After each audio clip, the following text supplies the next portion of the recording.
আমি তোমাদের Shubhadeep sir. Welcome back to your channel digital coaching class. আজকে আমরা পড়ব দশম শ্রেণী ভূগোল। এই ভূগোলের 2024 যারা মাধ্যমিক দিতে যাচ্ছ তাদের জন্য একটা গুরুত্বপূর্ণ ইম্পর্টেন্ট প্রশ্ন নিয়ে আলোচনা হবে। এই প্রশ্নটা প্রতিটা টেস্ট পেপারে প্রায় পাতায় পাতায় আছে, তাই ভালো করে মন দিয়ে প্রশ্ন এবং উত্তরটা শুনবে। এটুকু বলতে পারি 2025 যারা মাধ্যমিক দেবে তাদের জন্য সবচেয়ে ইম্পর্টেন্ট প্রশ্ন। তো এই প্রশ্ন উত্তরটা আলোচনা করার আগে আমি একটা দুর্দান্ত অ্যানাউন্সমেন্ট তোমার সামনে করি, যেটা হচ্ছে আমাদের প্রতিটা প্রশ্ন উত্তর, তার নোটস এবং তার সমস্ত কিছু আলোচনা পেতে আমাদের যে অফিসিয়াল ফেসবুক গ্রুপ আছে সেখানে জয়েন হতে পারো। ওখানে তোমরা সমস্ত প্রশ্ন উত্তর পিডিএফ পাবে এবং multiple choice 1 number 2 number A to Z আমাদের নোটস কিন্তু ওখানে দেওয়া হচ্ছে।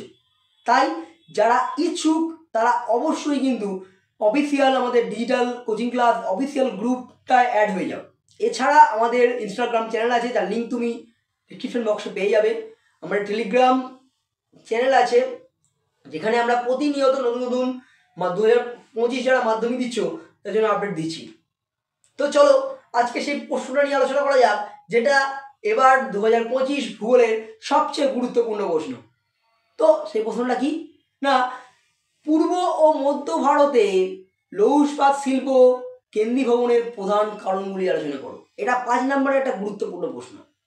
এই প্রশ্নটা লিখতে গেলে কি করতে হবে? ফার্স্ট একটা ইন্ট্রোডাকশন হবে। কি ইন্ট্রোডাকশন না, এখানে তোমরা বলবে যে পূর্ব মধ্য ভারতে 5টি বৃহৎ এবং একটি সংকর ইস্পাত ও অসংখ্য ছোট বড় ইস্পাত কারখানা গড়ে উঠেছে। এই ইস্পাত কারখানা গড়ে ওঠার বা কেন্দ্রীভবন হওয়ার প্রধান কারণগুলো নিম্নে আলোচনা করা হলো। তো এইটা বলে ফার্স্ট যে জিনিসটা তোমরা করবে সেটা একটা পয়েন্ট করবে, পূর্ব ও মধ্য ভারতে লৌহ ইস্পাত শিল্প কেন্দ্রীভবনের কারণগুলি বলে পয়েন্ট করলে, করে তার তলায় পয়েন্ট করে ফার্স্ট কাঁচা মালের প্রাচুর্য। মনে রাখবে যে কোনো শিল্প কিন্তু গড়ে ওঠার ফার্স্ট কারণ হয় কাঁচামাল। তুমি কোনো ফ্যাক্টরি গড়ে তুলবে তার জন্য কাঁচামাল লাগবে। লিখে একটা সাব পয়েন্ট করবে 1 নম্বর A দিয়ে লৌহাকরিকের প্রাচুর্য। বুঝে গেল? এইবারে তোমরা বলছো যে পূর্ব মধ্য ভারতের বিভিন্ন জায়গায় উন্নত মানের হেমাটাইট জাতীয় লৌহাকরি খুব সহজেই পাওয়া যায়, যার জন্য এখানে শিল্পকেন্দ্রগুলো গড়ে ওঠে। 2 কি লিখবে? কয়লার প্রাচুর্য, মানে কয়লা বলে পয়েন্ট করবে বি দিয়ে। কি বলবে না, তোমার পশ্চিমবঙ্গর রানীগঞ্জ এবং আরও অনেক জায়গায়, উড়িষ্যা, পশ্চিমবঙ্গ, বিহার সহ অনেক, যে ছত্তিশগড়, এই সমস্ত জায়গা থেকে উন্নত মানের বিটুমিনিয়াস জাতীয় কয়লা সহজেই পাওয়া যায় বলে পূর্ব ও মধ্য ভারতে এটা গড়ে ওঠে। 3 নম্বর হচ্ছে ম্যাঙ্গানিজ, চুনাপাথর ও ডলোমাইট। লিখবে উড়িষ্যার বীরমিত্রপুর, ওখানে চুনাপাথর, এবং কালাহান্ডি, আরও অন্যান্য জায়গায় খুব সহজেই চুনাপাথর, ডলোমাইট এবং ম্যাঙ্গানিজ পাওয়া যায়, যার জন্য এখানে কাঁচামালের কখনো অভাব হয় না। তাই পূর্ব ও মধ্য ভারতে এই কি হচ্ছে না, শিল্পকেন্দ্র গড়ে উঠছে। 2 কি পয়েন্ট করবে? 2 নম্বর পয়েন্ট আমরা দেখব যে কি হবে, আমি তোমাদেরকে জিজ্ঞেস করছি। 2 নম্বর পয়েন্টটা হবে যে জলের প্রাচুর্য। দেখো, একটা শিল্প করে তুলতে ফার্স্ট লাগে কাঁচামাল, দ্বিতীয় লাগবে হচ্ছে জল, লাগবে। তো মহানদী, ব্রাহ্মণী, তারপরে এখানে মহানন্দা আছে, তারপর কি দাঁড়াচ্ছে সুবর্ণরেখা, দামোদর ইত্যাদি নদীতে বৃহদাকার জলাধার নির্মাণ করে প্রয়োজনীয় জল সরবরাহ করা হয়, যার জন্য এখানে জলের অভাব হয় না। এরই জন্য পূর্ব এবং মধ্য ভারতে লৌহ ইস্পাত শিল্পের কেন্দ্রীভবন ঘটেছে।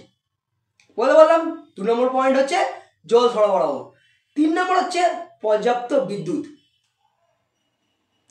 এই বিদ্যুৎ বলতে গেলে বলবে পূর্ব ও মধ্য ভারতে বৃহদাকার তাপবিদ্যুৎ কেন্দ্র অনেকগুলো গড়ে ওঠায়।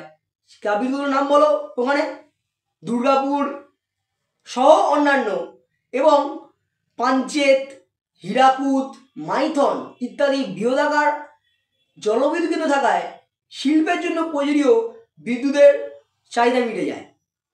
এর জন্যই পূর্ব ও মধ্য ভারতে লৌহ ইস্পাত শিল্প কেন্দ্র গড়ে ওঠে। তাহলে ফার্স্ট আমি পেলাম কাঁচামালের প্রাচুর্য, 2 জল সরবরাহ, 3 বিদ্যুৎ। 4 কি হবে? 4 হবে কি? উন্নত পরিবহন ব্যবস্থা।